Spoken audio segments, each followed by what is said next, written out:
I'm recording.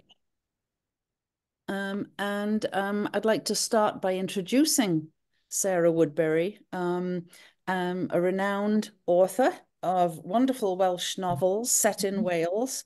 And she's going to introduce herself and tell us all about her and about the books. Oh, Thank you.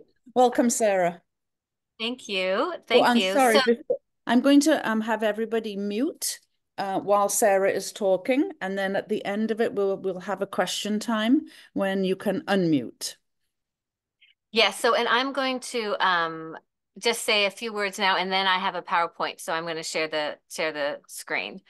Um so I write novels set in medieval Wales. I have 50 novels now, and I don't know, well, we'll see if as we go along here, how that conversation goes. But so I'm going to talk. I have a PowerPoint. It's about, I don't know, 20, 25, 30 minutes. And then afterwards, I'm happy to answer any questions. So when doing this on Zoom, I kind of can't see you.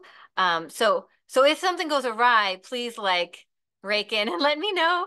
But otherwise, I'm sort of talking to a camera without, the audience is sort of not something that I can really interact with. So if you can write down your questions or hold them until the end, that would be great. Does that sound okay, Susan? Yeah. Okay. So I'm going to share the screen. Um, there we go. All right. So um, I think I have you all here. Um, I need to move there we go. So I I hope you see that that's actually me, my husband. My husband's a photographer. He took he took that picture. Um, I want to thank you all for inviting me to speak today. So I'm going to be talking about Wales as it relates to my books and my writing journey. I hope that is what you all came to hear. The title of this talk, "We Will Give No Homage to Any Stranger," comes from a letter written to King Edward in 1282 by the Council of Wales, after Edward had offered Llywelyn, the Welsh ruler, land in England if he would give up his right to rule Wales. My books are rooted in the history and culture that led to Llywelyn's refusal, as well as sort of elaborate on why accepting would have been inconceivable for both him and his council.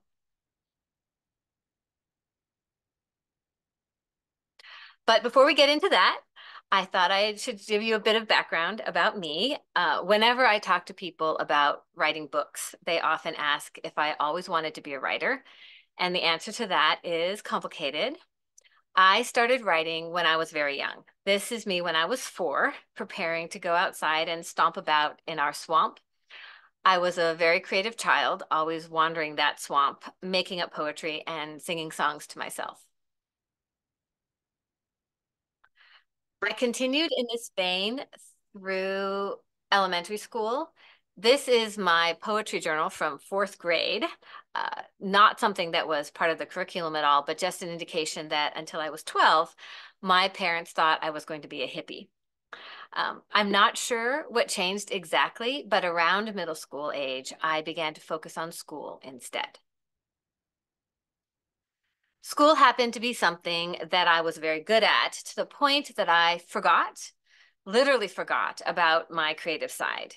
In my teens and early 20s, I would routinely say to anyone who asked, "I don't have a creative bone in my body." And what's more, I believed it. So the answer is yes, I did always want to be a writer until I didn't. And by that time, things had changed so much, it never occurred to me that I could be one. I ended up taking school to its logical conclusion, receiving my PhD in anthropology in 1995 at the age of 27. However, by then I already had 2 children and I couldn't see myself spending 100 hours a week trying to get tenure. So I ended up not pursuing a career as an anthropologist or ever going back to formal work. Instead, I kept having children and I homeschooled all 4 of them. They're all grown up now, as you can see. But as they grew, I realized that if I wanted my children to be creative and to pursue what they liked to do, I needed to model that behavior myself. Suddenly, writing became something that I not only wanted to do, but thought I might actually be able to do. Thus, I started my first book nearly 18 years ago, just to see if I could. I wrote it during the hour and a half that was my youngest child's daily nap, sitting at the kitchen counter with my laptop. I told the older children that they could disturb me only if someone was bleeding. As they were 8, 13, and 14 at the time, it didn't seem like too much to ask. So while I had written a 350-page dissertation, writing 350 pages of fiction was a very different thing entirely.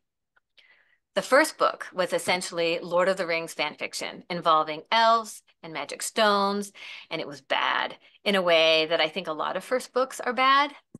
My children know that they are not to publish it after my death, and it will remain consigned forever to the nether regions of my laptop. What this experience taught me, however, was that I could do this. I could write a novel. However, because that first book was bad in ways I thought were unsalvageable, I decided that I needed to write a second book. I didn't know what that book could be about until a few months later, I had a dream. Now, this wasn't as momentous a dream as Martin Luther King Jr.'s birthday, which we are celebrating tomorrow, but it was momentous enough for me. Basically, I dreamed that I drove my glacial melt colored minivan, which is on display right here, into medieval Wales and saved the life of the last Prince of Wales, Llywelyn ap Griffith.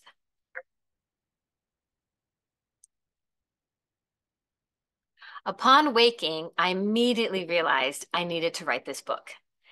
It didn't end up being about a middle-aged woman, but instead, Footsteps in Time tells the story of two teenagers who time travel to medieval Wales in their aunt's minivan and save Llywelyn's life.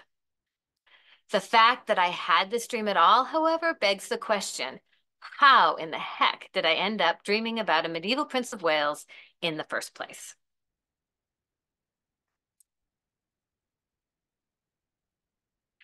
That story begins during my junior year abroad at the University of Cambridge in England. I can say this in Welsh, which I find myself doing often in Wales with Welsh people who ask me that very question.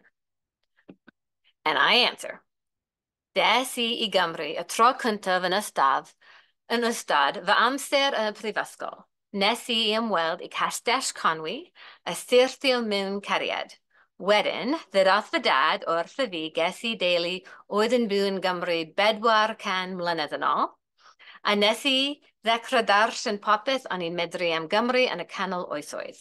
Okay, so I'll stop. In English, I visited Wales for the first time while in college. This picture shows me and my friends at Stonehenge. You can get a lot closer than you can now. On that same trip, we also went to Conwy Castle, and I fell in love with Wales, with the people and culture. And then my father told me we had Welsh ancestry 400 years ago, and I started reading everything I could about medieval Wales. So I always put up this slide because very often when I say that I write books set in medieval Wales, there's that moment where people's eyes cross and they say, medieval Wales.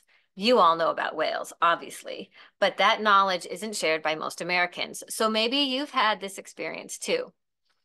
My job in writing fiction set in medieval Wales at times amounts to educating people about Wales while also telling a good story.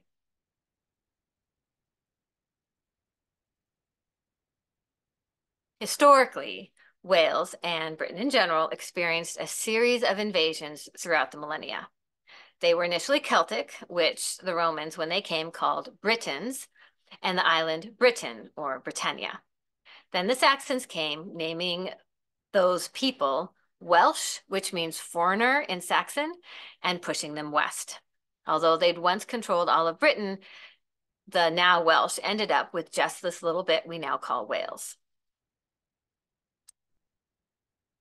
So to summarize, Wales is a small country, part of the United Kingdom, and a place they speak both English and Welsh. Medieval Wales was composed of many smaller kingdoms and was eventually conquered by England. In setting my books in medieval Wales, I was able to, in a sense, carve out a little niche for myself. As time went on and I continued to write, I began to delve into other periods of Welsh history too. Some of that was due to the fact that I spent 5 years trying to get traditionally published with 2 different agents, and it didn't make sense to write a sequel to a book that I couldn't sell. What I found was that the more I wrote and the more I researched, the more I fell in love with Wales itself. And now, of course, I've sold over 1 million books on my own and hopefully introduced a whole bunch of people to Wales who might not have known very much about it before they read my books. Another question I often get asked is how historically accurate my books are. What I generally say is that they are as historically accurate as I can make them, except when they're not. This is particularly true in the case of the After Kilmeri series, now 20 novels long. Most people also don't start with Footsteps in Time, but with the free prequel, Daughter of Time, which you can see there. I also have a companion book to the series called This Small Corner of Time, which riffs off a quote from the chronicler, small corner of the earth as being a special place. So I'll be talking more about that series later. Of the 5 series I've written so far, I'll just mention the first 2 briefly. These are set in the early Middle Ages during the time of the conflict with the Saxons. You might call this the Dark Ages. Historians don't use that word anymore. The Lion of Wales series is about King Arthur and is set in the 6th century. The Last Pendragon saga is set at the confluence of a waning paganism of the 7th century and the rise of Christianity in Wales. One of its main characters is a real historical figure, Cadwaladr ap Cadwallon, who was seen as the heir to the throne of Arthur and who was celebrated by Welsh poets at the time. Then I have 2 mystery series, which I'm going to talk about next within the context of Welsh history. The first is the 16-book Gareth and Gwen Medieval Mysteries. Well, 17 with the prequel, The Bard's Daughter.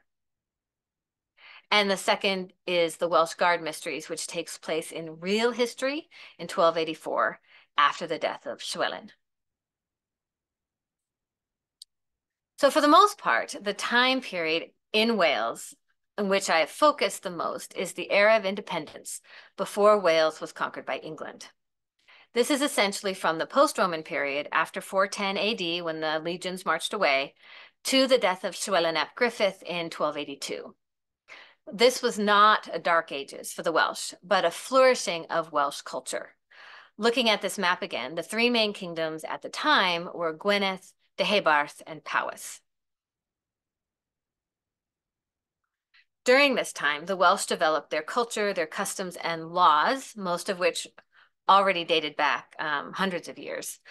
Up until 1282, they mostly ruled themselves. Wales was not dotted with castles like we see today. The Welsh kings and lords ruled from lles, or palaces, which look like what you see here. The native Welsh rulers didn't need high stone walls because they didn't have to protect themselves from their own people. Culturally speaking, Wales during this time was very different from England. Their laws, known as the Laws of Hywel Dda, were codified before 950 AD. They described the obligations of kings to citizens and vice versa. This wasn't feudalism, but rather a way of life rooted in Celtic culture. Welsh laws included more rights for women, for example. They could divorce. They had some control over their own children, and perhaps most contentiously in relationship to England and the English church, illegitimate sons could inherit equally with legitimate ones, provided they were acknowledged by the father. In ruling themselves, the Welsh established their own dynasties and kingdoms. Rhodri Mawr, the king of Gwynedd, starting in 844, was the founder of the ruling houses of both Gwynedd and Deheubarth. As you can see, Hywel Dda was one of them. He's right up there at the top on the House of Dynevor side. In this chart, the brown box indicates kings of Deheubarth. The yellow background indicates kings of Gwynedd. Many of these kings ruled both kingdoms at the same time.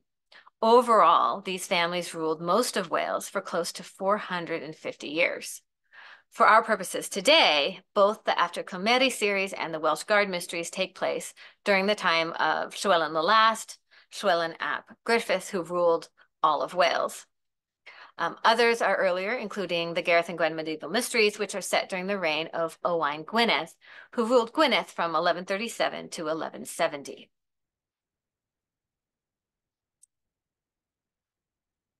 This is the tomb of Owain Gwynedd, located in Bangor Cathedral in North Wales. When he died in 1170, he'd actually been excommunicated by the Pope at the behest of the King of England, but he was buried in sacred ground anyway. Owain became the heir to the throne of Gwynedd at the death of his elder brother, Cadwallon, in 1132, and then he became king when his father died in 1137. He was the chief power in Gwynedd and in Wales as a whole, even if he didn't rule the whole country, for much of the 12th century. His encounters with England shaped his rule in large part because he lived during the Anarchy, a time of civil war in England between King Stephen and Empress Maud. Owain endeavored to take advantage of the fact that the English lords were otherwise occupied, killing each other. So I'm going to back up for a second here. I don't know what you've read or learned in the past about English history, but starting in 893, the Danes, or Vikings as they're often called, started raiding up and down the coast of England and Wales. They also went to Ireland and founded Dublin. And during this same time period, they attacked France, sacking Paris in 845. This map shows northern France with the Kingdom of Normandy. Normandy was created when the King of France bribed the Danes with land of their own if they would just leave the rest of France alone. After accepting the deal, these Danes assimilated to the extent that they started speaking French, converted to Christianity, and became Normans, but their culture remained largely Danish, and they still loved to go a Viking. They invaded England in 1066, led by William the Conqueror. 70 years later, Stephen and Maud, who were both Norman and descendants of William the Conqueror, fought each other for the English throne. The Norman recipe for conquest, in a nutshell, is invade with an army, build castles, rule with an iron fist. Like the Romans before them, they wanted control of resources and land, but they didn't care so much about what the local populace did as long as they submitted. The Normans built castles to enforce their will, first in England and then in Wales.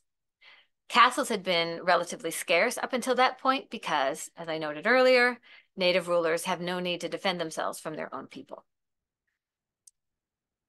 Still, the Normans struggled to control the whole of Britain. As with every conquering people who'd come before them, they had an easier time in the south and east of Britain, but did not conquer Scotland or Wales right away. Instead, the newly crowned King William created what became known as Marcher lordships. The March is the borderlands between England and Wales. Basically, William told his top earls that whatever land they could conquer in this region, or in all of Wales for that matter, they could keep and in effect carve out little mini kingdoms for themselves. Initially, these Marcher lords were the Earls of Chester, Shrewsbury, and Hereford. The conflict that followed is the main reason that Wales has the highest number of castles per square mile of any country in Europe. In response, the Welsh built their own castles. These were smaller than the Norman castles, and their purpose was really different too, in the sense that rather being symbols of power and strongholds to protect the invaders, they were designed as outposts to guard passes through the mountains and protect their resources, such as cattle. In so doing, Wales, and particularly Gwynedd, held off the Normans for over 200 years.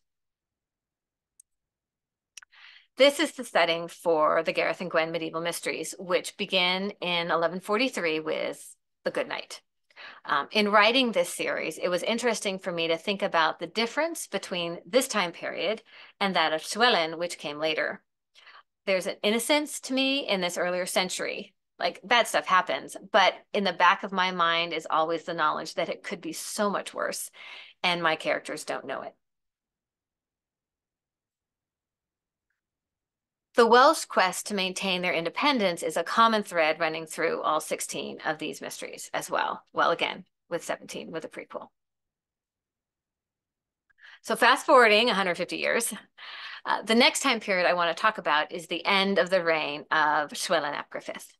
This is the starting point for the After Cymeri series, as I said, in which I change history and save Llywelyn's life, and the Welsh Guard mysteries, in which I don't. It all centers around the life of this one man.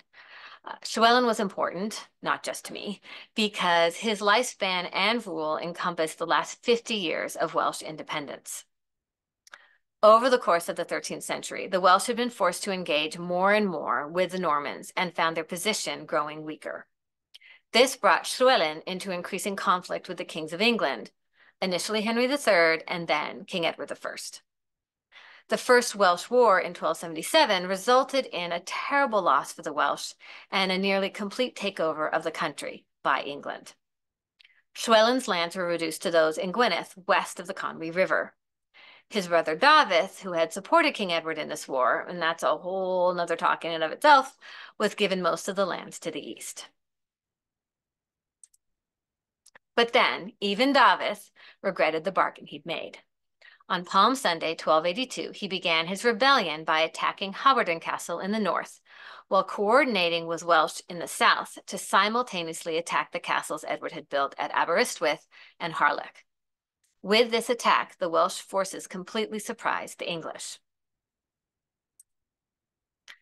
Llywelyn did not join this rebellion immediately. However, in June, two things happened. The first was that Llywelyn's wife, Eleanor, died in childbirth. Now, if you remember, within Welsh culture, illegitimate children can inherit. So if Llywelyn had had a son by any other relationship, he would have had an heir other than his brother Dafydd. But he didn't. He had only this one child, a daughter, Gwenllian, who survived the birth. Then, almost simultaneously, the Welsh of South Wales defeated the English in a great victory at Llandelo Fawr in Deheubarth. At that point, essentially with nothing left to lose, Llywelyn joined the rebellion and was instantly accorded command of all Welsh forces. Everyone had really just been waiting for him to take over because none of them trusted Dafydd either. So this chart shows the series of events of 1282 leading up to the conquest of Wales, including the exchange of letters between Llywelyn and Edward, as well as the reply from the Council of Wales I quoted at the start. The Archbishop of Canterbury had encouraged Edward and Llywelyn to negotiate for peace in the fall of 1282. Edward consented to do so for a variety of reasons, including the fact that most of 1282 involved a series of Welsh victories. However, at the very moment the Archbishop may have been physically with Llywelyn at his stronghold at Aber in Gwynedd, pressing for peace, the English forces attacked. So to set the stage, King Edward is at Rhuddlan, poised to invade Eryri, or Snowdonia. Although he says he is delaying at the Archbishop's request, he knows he might lose men, or many men, forcing the Conwy River and navigating Snowdonia to get to Llywelyn at his seat at Aber. In the interim, he sent a second force to take Anglesey. The idea was to catch Llywelyn at Aber in a pincer movement between these two armies. The leader of the Anglesey forces is a nobleman named Luke de Tanny. His men have strung a network of boats across the Menai Strait that they plan to use as a bridge. The Menai Strait is a treacherous body of water at the best of times, so that was just about as precarious a proposition as you might imagine. Despite the ongoing negotiations between Llywelyn and the Archbishop, or maybe because of them, Tanny sees glory for himself and attacks on November 6, 1282, without waiting for King Edward. Unfortunately for him, the attack turns out not to be a surprise, and Tanny's army is met on the Gwyned's mainland side by a force of Llywelyn's men. The fighting is fierce, but the Welsh turn the English back. But by now, the tide has turned, and the bridge of boats is even less safe. In the end, 400 soldiers are dumped into the water and drowned, including a number of noblemen and knights and their commander, Luke de Tanny. Once this battle is won, Llywelyn receives a letter from his nephews, Edmund and Roger Mortimer, marcher lords who are supporters of King Edward, offering to change allegiance. There was good reason to believe this could be a credible offer. Given the Welsh successes, that it was winter, that the English barons were tired of war, that King Edward was running out of money, and the fact that the Mortimer brothers were kin to Llywelyn. So Llywelyn went to meet them. What I have here is a quote from the Chronicle of the Kings describing what happened. And then Llywelyn ap Griffith left Dafydd, his brother, guarding Gwynedd, and he himself and his host went to gain possession of Powys and Buest. And he gained possession as far as Llangantin. And thereupon he sent his men and his steward to receive the homage of the men of Brycheiniog. And the prince was left with but a few men with him. And then Roger Mortimer and Griffith ap Gwenwynwyn, and with them the king's host, came upon them without warning.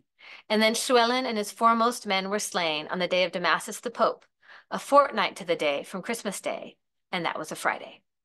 In other words, December 11th, 1282. The English cut off Llywelyn's head, washed it in this well, and put it on a pike at the Tower of London for 20 years. Chroniclers at the time said that if Llywelyn had lived only a few more weeks, all of Wales would have flocked to his banner. The failure of the assassination plot might have been the final nail in the coffin of a war that had not been going well for Edward. As a human being, and then as an author, I was drawn to that one moment in the history of Wales when everything changed for the Welsh people. It isn't very often that such a point exists where the future of an entire country hinges on a single event. The question I asked when I began writing that first book, Footsteps in Time, was what would have happened had Llywelyn lived? And what happens to the people who save him? There's a quote from Orson Welles that says, roughly, if you want a happy ending, it depends on where you stop the story. In the case of Llywelyn's story, I didn't like how it ended, so I changed it. Having Llywelyn live has also allowed me to reimagine a whole series of conflicts and stories. And these are shaped as well by the fact that the modern characters know the future, have seen what it could be like, and are trying to prevent it. It isn't real history, of course, since Llywelyn died. From the moment of Llywelyn's death, King Edward endeavored to eliminate the Welsh way of life in favor of the English one. He began by building what has become known as his Iron Ring of Castles. This is a series of castles built around the margins of Gwynedd, where each castle could be resupplied from the sea or from England. Edward needed these castles at all because, as I've pointed out twice already, he needed to control a hostile populace and protect himself from the people he conquered. Once again, it's an obvious difference between having a native king and a foreign one. At the Statute of Rhuddlan in 1284, King Edward abrogated Welsh laws and customs. This statute eliminated all Welsh governors, much of the Welsh legal system, boundaries, church leaders, and commerce. It also established the English system of sheriffs. Edward brought in planted communities of English settlers to live in walled towns adjacent to his castles. The Welsh were expelled from these lands and were not allowed inside the towns after dark. This continued for centuries. In 1336, Welshmen who attempted to move into Criccieth were evicted, and it wasn't until the 1500s that any Welsh could live within the walls of Carnarvon. The English controlled all the resources, trade, and commerce. At the same time, they taxed the Welsh and monitored them. They also spoke only French or English. Thus, in order for a Welsh person to conduct any business in their own country, they had to learn English and or French. It gets worse, if you can imagine that. In addition, one member of every family was required to check in at their designated town once a week to be counted. This prevented the Welsh from living in a traditional fashion, which was somewhat nomadically, what in North America among native peoples is known as the seasonal round. In the Welsh case, following the herds of sheep and cattle from lowland pastures in the winter to highland ones in the summer. Overall, King Edward was ruthless in his efforts to meld a single kingdom out of disparate peoples. As always, in so doing, England and English culture were preeminent. Carnarvon became the seat of Edward's administration in Wales. It had been an administrative center for Llywelyn and the rulers of Gwynedd since the departure of the Romans. The story goes that the Welsh High Council, such as it was by then, told Edward they would never accept a ruler not born in Wales. Thus, in 1284, 2 years after the conquest, he brought his 8-month pregnant wife, Eleanor, to Carnarvon in order for her to give birth there in his half-finished castle. Later, he named this son, whom history knows as Edward II, the Prince of Wales. Since then, the Prince of Wales has always been the son of the English king, as it is to this day. This moment is the starting point for the last series I'm going to talk about today, my Welsh Guard Mysteries. Another of my favorite writing quotes, the provenance of which I am uncertain, says that in order to write a good book, the author needs to give her characters a very bad day and make it worse. In the world of medieval Wales, there was nothing worse than the conquest of Wales by King Edward of England. For Catrin and Rhys, my two main characters, their world has, in every significant way, come to an end. In writing Crouchback, I found myself exploring how a person could have something so terrible happen to them and still live. Which the people of Wales did. They endured and even prospered for over 700 years, speaking their language and living their lives as Welsh men and women. This idea of Wales as its own culture and the Welsh as their own people is at the core of all my books. To return to the title of this talk, we will give no homage to any stranger. Over the course of centuries, that idea became ingrained in many Welsh people and a bulwark against 750 years of conquest and oppression. For my part, writing about medieval Wales, even here at the end of Welsh independence, actually didn't end up being mired in loss or grief, but rather in hope and perseverance and courage and love, and what joy is still possible even in the darkest moments of our lives. Thank you. That's the talk for today.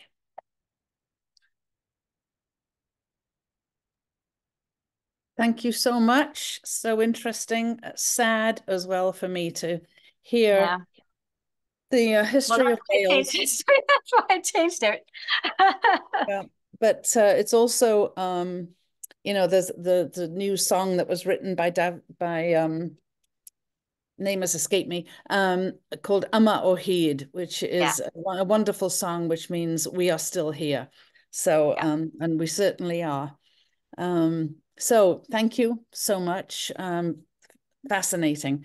I'll open it up for some questions if anybody has a question. You can unmute yourself. I have a question. Okay. Did you write any books on Owain Glyndŵr? Oh yeah, so he comes later. He's 1400s. I have Right. not written about him. I have not written any books about him. Okay. Yeah. And as I said, a lot of it is about I started out just with a focus on prior to 1282. And so the Welsh Guard Mysteries are actually my newest series, where I'm venturing into post-conquest, and the issues involving post-conquest. Yeah. Oh, okay. I read all of the Daughter of Time and all of that. I've read all of those, but I Yeah. think I need to go back and read them because, gosh, you get lost in all of the characters and their names and all of that stuff. And I usually read when I'm laying in bed before I fall Yeah. asleep. And I really need to take notes as I'm reading it. But I read one right after the other because Oh, they're so good. So I that's do what I have love that. to hear. Thank you.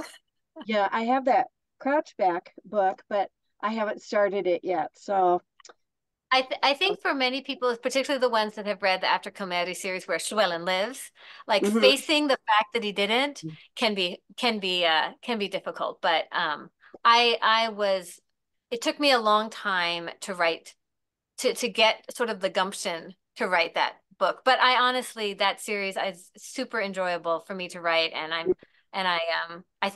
think you'll probably like it too. Okay. Yeah, Okay. give it a go. I will. I will. Um, Hi. Yes, Janet. Okay. Hi. The series that I'm enthralled with is the After Kilmary series. I'm on the third go around of reading them. Oh, Yeah. wow. Lovely. And I do. I just absolutely love them. And but what I find fascinating, I guess, what you that you have to do is that in order to keep the timeline going in medieval Wales, you have to move it along in the present. And so you're really writing in Yes. the future now, too. It's like, Yes, yes. wow. Yeah, Yes. how did that happen? Yeah, no, no, and that is there's been various times. So, do you remember when Meg and Anna travel to the modern world in Ashes of Time? Mhm. There's this whole thing about like Meg gets glasses at the Walmart, Yeah. in the machine where she puts her face up to it, and I was super excited to discover that those things actually existed like later, like I was writing in the future even back then, and all of a sudden I'm like, yes, we invented that. But I also with I have actually the idea, and I don't know, I don't sort of share it. It doesn't come in the books because it's not, in that sense, it's not relevant in that sense, but like that, we have our world where Chad Treadman does not exist. Um, and so there's like, we're Earth 0 effectively. And then David, Avalon is Earth 1. And then there's Earth 2. So like, like clearly the events that are taking place are not happening to us. Yeah. Maybe unfortunately, but yeah, no, it has been an interesting thing. So Legacy of Time, we're up to 2025, Yeah. right? So I'm projecting just a little bit more into the future. Yeah. Yeah. We And could and use. I we're gonna catch up. We're gonna catch up unless there's a big time jumps in like, the difference between Prince of Time and Crossroads in Time, I think was 3 years. And unless I do that again, we're gonna actually surpass. Mhm. Mhm. So I, it'll be passed for us eventually. I liked how you did that with the time travel rather than if they go back to the future, but then things are changed. I like that there is two different Yeah, realms, yeah, because then it would have been way too confusing for me. I would have had to give yeah, up. But no, I yeah. really Well, liked it. yeah. Well, it is alternate history rather than Mhm. time travel, even though it's time travel. I mean, like it's time travel and Yes, alternate history right, together. Yeah. right. Yeah, yeah. Can you tell us a little about your travels to Wales? You seem to go quite often, and your Yes. family goes with you, and you produce these videos, which I enjoy very much. Could you tell us a little bit about that and how and your research? Right. So I started writing in 2006. And it wasn't until I hadn't been back to Wales since really college, before then. In 2012, my husband and I took our first trip together. And we have, 4 children. The youngest was 8, I think, at that time. So for us to go on a trip together alone was like a big deal. And since then we've gone every year or twice a year. That youngest Taryn, if you follow along the videos, he's 19. So he's in college and everything. And that just basically means the lid has come off and Dan and I can do whatever we want now. But yeah, so it traveling to Wales, um, it gives me ideas. I don't know. I think the latest video, some of you, if you've signed up for my newsletter, is about Ysbyty Cynfyn, which I encountered just beside the road. Like Dan had it on the map, and we stopped, and suddenly I'm like, I'm going to put a book here. That's awesome. A lot of times it's a matter of just feeling the place, and then there's the Welsh. I've been learning Welsh for 2.5 years or so. Not quite, not, it'll be 3, not till May. And, my ability to learn to speak Welsh has, um, man, I want to go and I want to talk to people, and it's opened doors as well, as you probably can imagine. that this not only crazy American who writes books at medieval Wales, but she's learned Welsh too. And you know, I get a lot more of people wanting to talk to me, um, because it's sort of indicative of a commitment, I think. And a lot of people in Wales, you know, they don't know very much about, it's not taught in schools. It was never taught in schools. The kind of the history that I write about. Honestly, very few people know the details of, they might know the name, but not much more. Owain Glyndŵr actually gets a lot more press than Llywelyn. I was in school I was born in 53, and I had no Welsh history taught to me in school. Very sad. Where were you born? Where? In the Colwyn Bay area, Conway area. Okay. Oh, okay. Yeah. Yeah. And even now, so we have some friends who her grandson is attending the only Welsh speaking, I mean, it would be our high school in the whole area. He lives in Colwyn Bay.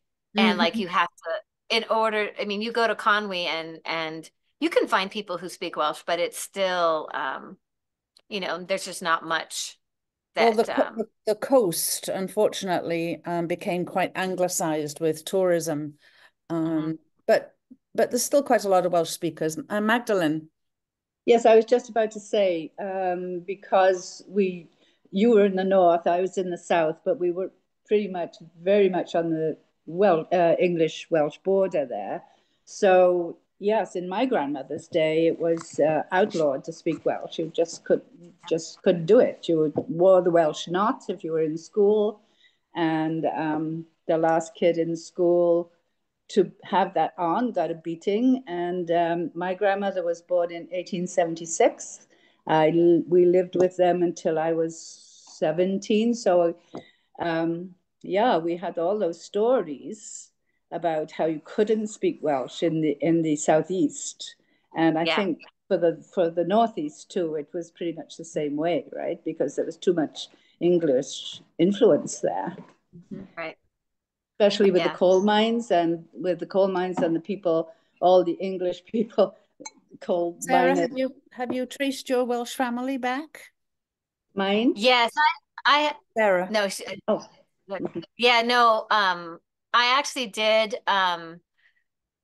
So the further sort of Welsh story, in addition that between like, you know, going to Wales, that was actually like 1988 and 2006 when I started writing, is my daughter and I, as a homeschool project, actually in like 2000 and no, in 99, did some research and discovered, you know, Sir Thomas Morgan in 1485 or something. And I'm like, oh, it's real, you know, so like, and there's other Welsh, Woodbury is a not uncommon New England name, Woodbury, Connecticut and all that. But John Woodbury, the original John, came to founded Salem, Massachusetts in 1624, one of the 5 founders of Salem.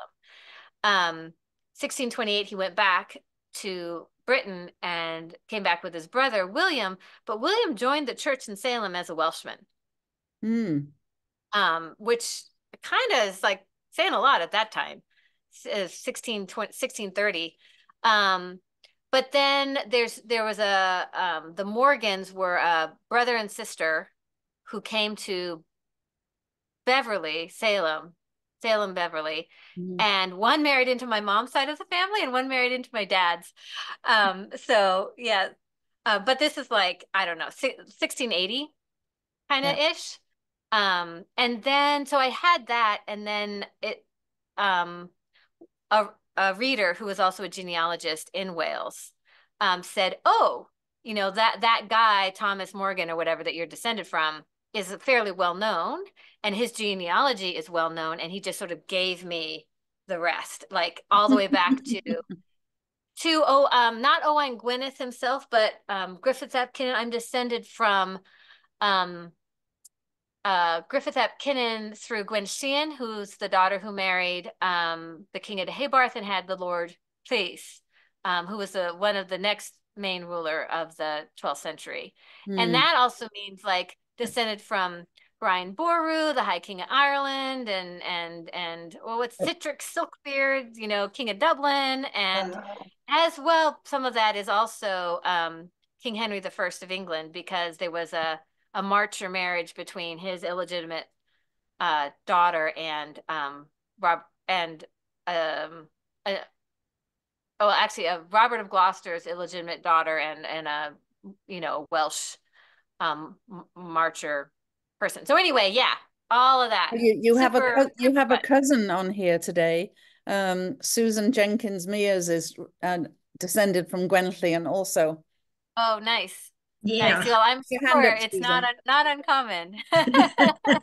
There are a lot of But us yeah. out there. Yes, there are a lot of it. Well, people did tend to have lots of kids, and sometimes it's lots of different marriages, and so you have like a couple different things going on. But I do always laugh when people tell, I get emails, I'm descended from Llywelyn ap Griffith, and I'm like, no, you're not.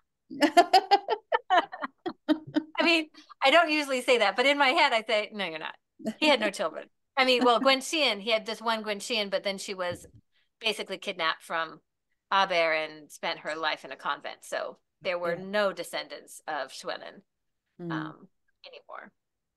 So any more questions from anybody? Yes, Mark, go ahead. Unmute yourself. Sure. This may be a little bit off topic, but I was on the sarahwoodbury.com site and saw German and French listed in among your books. Yeah. Is that just descriptions in those languages of your books, or am I to believe those are that books. you've had Actually, translation? if you go to the page, if you go back to the page and it says Sarah's books and it says Deutsch and Francais, and you click, and then it has like the French one in particular, After Kilmeri, there's four series there. After Kilmeri, Welsh Guard, Last Pendragon Saga, and the Gareth and Gwen's. And so then you just keep clicking through, you'll get to all 20 of the After Kilmeri series are translated into French. Wow, that's phenomenal. So how did you come one, about finding translators in those languages? You know what? I am incredibly lucky. I am incredibly lucky. And it's actually just a lovely story in that, so Sylvian Bassler, who translates the French, and Claudia Frelzander, who translates the German, are both fluent in English. And so Claudia was working as a translator for actually a Japanese company in Germany, Japanese country, translating into English. And then Sylvian was a paralegal who was working on the Ile de la Cité in Paris as translating all of the law, the court stuff into English. And both of them found my books. I actually don't know how. And they loved them so much that, and this is truly strange as well, within like 2 days of each other, they both sent me Daughter of Time translated and said, I did this for fun. Is that okay? And I would like to give this to you as a gift. And I was like, yes, that's okay. great. Yes. Wow. So I pay them. I mean, I pay them for their translations. But that first one, they both just wanted to share it with their German friends and their French friends. And it was only in English, and they had friends who didn't speak English. And so they just started translating. And Sylvian is she's a machine. I mean, this is what she does. And for both of them, so they just work away on it and send me the books when they're done. And I say, great. And I put them up. So that's wonderful. Thank you. I wish you well in continuing in that vein. Yeah, no, and it's I expect, I mean, Sylvian is such that she's gonna translate them all. I know she is. Claudia has more demands on her time. But even so, she's up through Ashes of Time, I think. Like 9. I think there's 9 of them now. Oh, any more questions for Sarah? Yeah, yes, please. Sure. I have one. Do you have a favorite series? Something that you just think Yeah. that, yes? What would that Oh, be? honestly, no. Do I have a favorite series? Every single book when I write it is my baby initially, and you have to be detached too, because then there's editing and all of that other stuff. So you gotta to take care of that. But I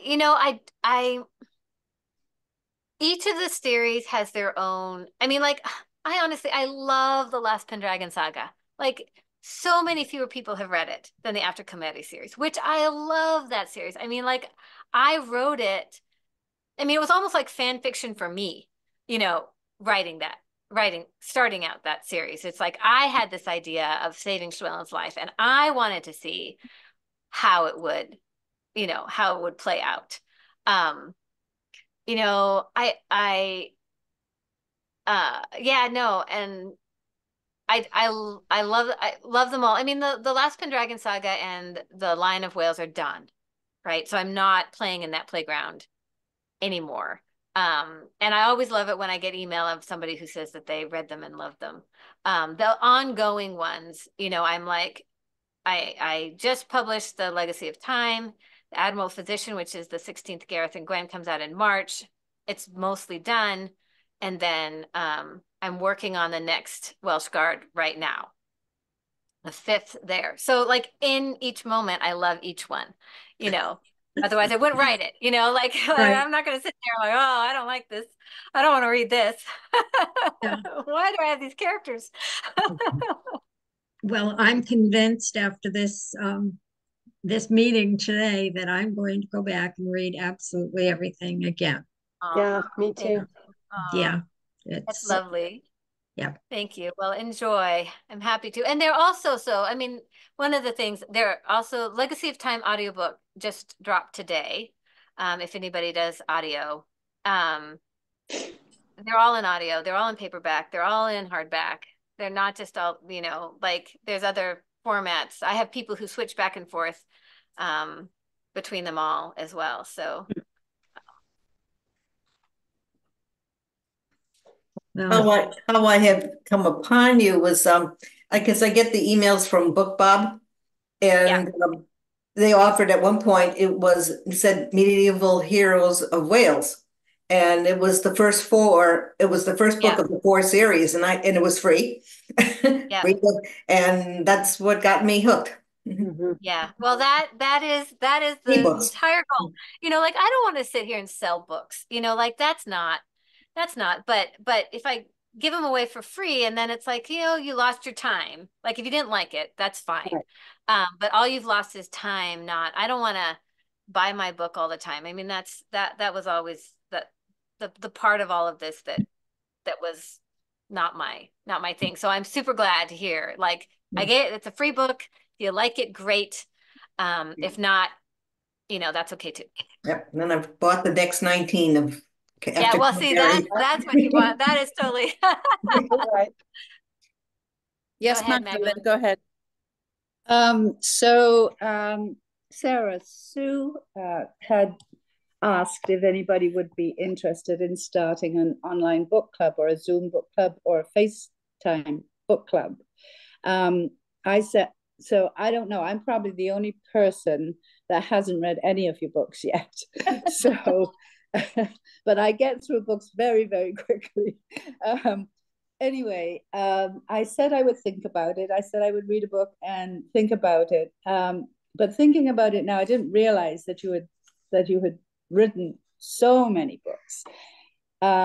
If we did that, if I did start an online book club, would we do it by Zoom?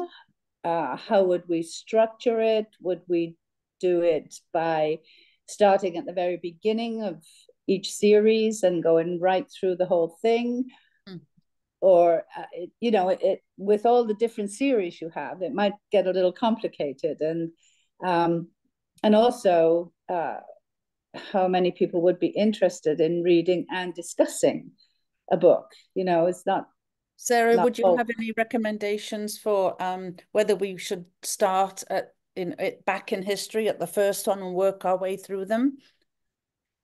Well, that depends on, I mean, like different people like different things, right? So actually, so my in-laws just have a book club, and I just, you know, we were visiting, and I gave a little talk to their book club just like last week, and they had settled on starting with A Good Night because there was a variety that sort of seemed like all things to all people. They like mysteries and you know, that kind of thing. But you know, like, you know, there are no rules. I think during COVID, people did Zoom, like, you know, Zoom. I think my mother-in-law was in 4 different book clubs, you know, all on Zoom, and they would just like, hey, what do you want to read? You know, and they'd start with one. And you know, with mine, it's like each series is its own thing. So like the first, you know, in time is the Lion of Wales series. It's also the shortest. But there's nothing to say that everybody starts with Daughter of Time because it's the free prequel, like everybody. But then I have somebody come in and they're like, no, it's got to be Footsteps in Time because it's the prequel, and then you miss the surprise if you don't, you know. So I don't know. I don't know. Actually, these folks may have a better idea of like what to start, like how you would go about that. Mm-hmm. Does anybody have any suggestions? People that have read a lot of these books? Would anybody be interested in doing it? Yes. I would be interested, Yeah. but I have no suggestions. I'll read it and talk about it. I think we I'm should interested depending on day and time. Yeah. We'll talk about it, Magdalene, and we can put it out there and see how it progresses. Yes, wonderful. I'm interested. Thank you. Thank you, Magdalene. Yes. Okay, any last question for Sarah before we go? Yes, I see this is being recorded. Will this be available afterwards? It will be. It will be up on our website, which is welshwne.org, under events or past events and recording or videos of past events. Okay, thank you. That's right, Ed, right? And that's where it will be when we can get it up there. Yes, thank you, Sarah, for allowing us to record it too. Oh no, that's great. That's great. I'm super happy. And actually, yeah, just send me the link too when you have it up. I will. Yes.